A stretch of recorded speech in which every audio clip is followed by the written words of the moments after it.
नमस्कार. तर खरीप हंगाम 2026 ची तयारी सुरू झाली आहे आणि शासनाने एक मोठी बीज प्रक्रिया मोहीम सुद्धा जाहीर केली आहे.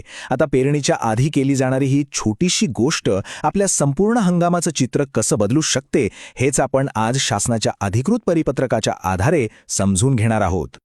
आणि हो, आपण जी काही माहिती पाहणार आहोत ना, ती थेट महाराष्ट्र शासनाच्या कृषी संचालनालयाच्याच याच अधिकृत परिपत्रकातून घेतलेली आहे. म्हणजे यातला प्रत्येक मुद्दा हा खात्रीशीर आहे आणि आपल्या सगळ्यांसाठी अत्यंत महत्त्वाचा आहे. बरं, खरीप हंगाम म्हणजे आपल्यासाठी नवीन संधी, पण त्याचसोबत एक असा शत्रू पण आहे जो शेतात दबा धरून बसलेला असतो आणि तो डोळ्यांना दिसत नाही. तो नेमका आहे तरी काय? चला पाहूया. शासनाचा अहवाल काय सांगतोय की गेल्या काही वर्षांपासून जमिनीतून आणि बियाण्यांमधून जे रोग आणि किडी पसरतात ना, ते वाढतच चाललेत आणि याचा थेट फटका बसतोय आपल्या खर्चावर आणि उत्पन्नावर. आणि हे काही फक्त कागदावरचे आकडे नाहीत, नाही का? आपल्यापैकी अनेकांना आठवत असेल, मागच्या वर्षी तुरीवर आलेला तो मररोग किंवा त्याआधी सोयाबीनवर आलेला पिवळा मोझॅक व्हायरस. या परिपत्रकात अशा खऱ्या उदाहरणांनी या धोक्याची तीव्रता किती आहे हे दाखवून दिलंय. मग प्रश्न येतो की या अदृश्य शत्रूशी लढायचं कसं? उत्तर सोपं आहे आणि तेच शासनानं या बीज प्रक्रिया मोहिमेतून पुढे आणलंय. ही एक प्रकारची आपल्या पिकासाठीची अभेद्य ढालच आहे.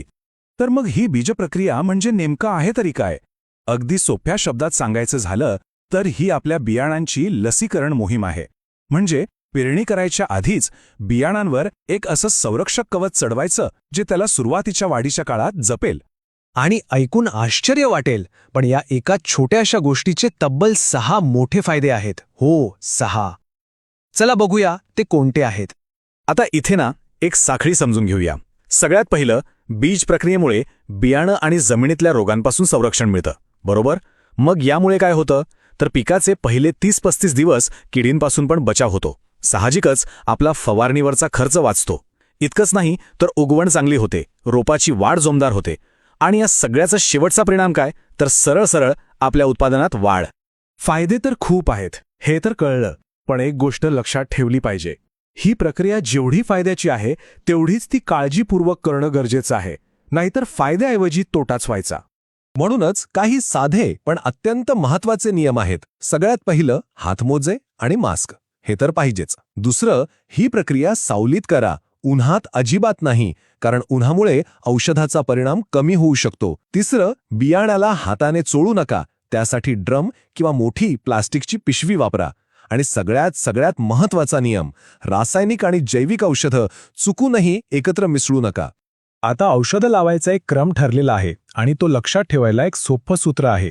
सूत्र आहे FIR. FIR. F म्हणजे फंजिसाइड म्हणजेच बुरशीनाशक, I म्हणजे इन्सेक्टिसाइड म्हणजे कीटकनाशक आणि R म्हणजे रायझोबियम. हा क्रम अजिबात चुकवायचा नाही. चला हा क्रम नीट समजून घेऊया. सगळ्यात आधी लावायचा रासायनिक बुरशीनाशक, त्यानंतर रासायनिक कीटकनाशक आणि मग इथं एक अत्यंत महत्त्वाची पायरी आहे. ती म्हणजे 3 ते 4 तास थांबायचं. या वेळात काय होतं तर औषधाचा थर बियाणावर पक्का बसतो. मग त्यानंतर जैविक औषधं लावायची आणि पुन्हा काही तास थांबायचं आणि सगळ्यात शेवटी रायझोबियमसारखी जीवाणू खतं. या परिपत्रकाची एक चांगली गोष्ट म्हणजे यात फक्त वरवरची माहिती नाहीये, तर प्रत्येक पिकासाठी काय करायचं हे अगदी नेमकेपणानं सांगितलंय. चला आपण एक उदाहरण बघूया, ज्वारीचं. हे बघा, ज्वारीसाठी किती स्पष्टपणे दिले. काणी आणि करप्यासाठी काय वापरायचं, खोडमाशीसाठी कोणतं औषध किती प्रमाणात वापरायचं, इतकंच काय तर नत्र आणि स्फुरदसाठी कोणते जीवाणू वापरायचे, सगळं काही दिलेलं आहे. म्हणजे शेतकऱ्याचा गोंधळ उडण्याची शक्यताच नाही. आता जे शेतकरी मित्र सेंद्रिय किंवा शून्य खर्च नैसर्गिक शेती करतात त्यांच्यासाठी काय? तर त्यांच्यासाठी सुद्धा या परिपत्रकात एक खास आणि महत्त्वाचा विभाग आहे. नैसर्गिक शेती करणाऱ्यांसाठी एक नियम अगदी पक्का आहे. तो म्हणजे कोणत्याही प्रकारची रासायनिक किंवा बाजारातून आणलेली जैविक औषधं वापरायला सक्त मनाई आहे. त्यांच्यासाठी फक्त आणि फक्त एकच पर्याय आहे आणि तो म्हणजे बीजामृत. आणि हे बीजामृत बनवणं खूपच सोपं आणि कमी खर्चाचं आहे. काय लागतं तर देशी गाईचं शेण, गोमूत्र, थोडा चुना आणि आपल्याच बांधावरची मुठभर माती. हे सगळं पाण्यात एकत्र करून 12 ते 24 तास ठेवायचं. झालं बीजामृत तयार. मग ह्यात बियाणं थोडा वेळ बुडवून सावलीत वाळवून लगेच पेरणीसाठी वापरायचं. किती सोपं आहे बघा.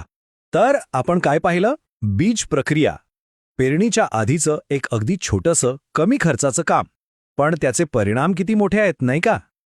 हे कसं सुरक्षा कवच आहे जे पिकाला सुरुवातीपासूनच एक मजबूत आणि निरोगी बनवतं.